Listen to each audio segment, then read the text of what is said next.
Welcome back guys sa aking channel. Ako si Vince Plant TV. So update ko lang po kayo ngayon sa aking tanim na minggo.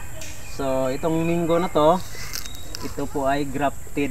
Ito po ang variety nito ay Nandok by variety. So originated po ang variety nito sa Thailand galing. So dito naka-training po ito.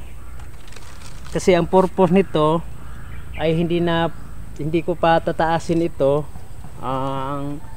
para sa pagpapabunga na mababa lang. Maitanim ko ito guys pag abot na ng 1 year, so nag-top prune po ako dito. So pinutol ko po dito sa pinakaibabaw, so nagsanga siya. Dalawang sanga lang ang itinitira ko, so pwede namang tatlo. So itong training na to ay dalawa lang muna yung itinitira ko. So dito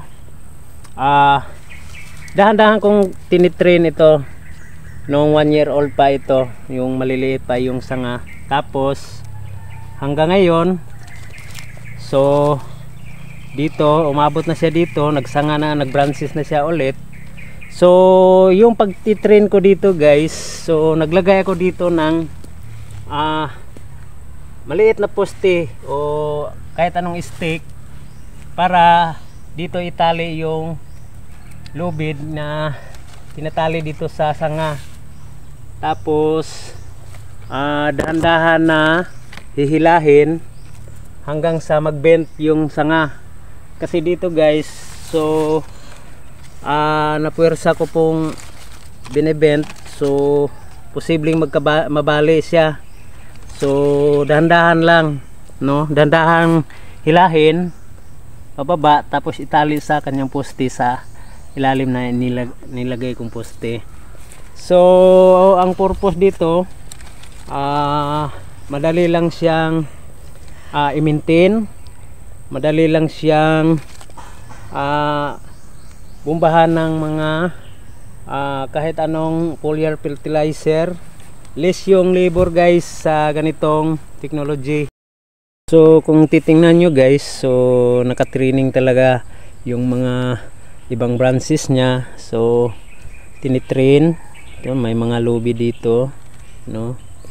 Yan po yung magandang tinitrain natin ng bata pa siya. So malapit na siyang magdalawang taon, no? So ganito nakalaki yung pinaka main trunk niya, kasi ito ay naka multiple root stock siya. Yun yung advantage kapag naka multiple root stock, so mabilis siyang lumaki. Less po siya sa fertilizer o pag-aabono kasi konti-konti lang yung ibinigay natin kasi multiple root stock siya. So napakaganda ng kanyang structure ng kanyang puno. So yun guys, ito po yung tanim na Nandok by Minggo, no? So masarap ang ganitong klaseng mangga. Expected ko guys mag 3 years old na siya, so expected na magkaroon na siya ng flower.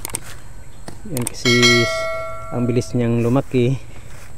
Yan po yung update natin sa ating tanim na Nandok by Minggo. Paki-like and share na rin sa aking video.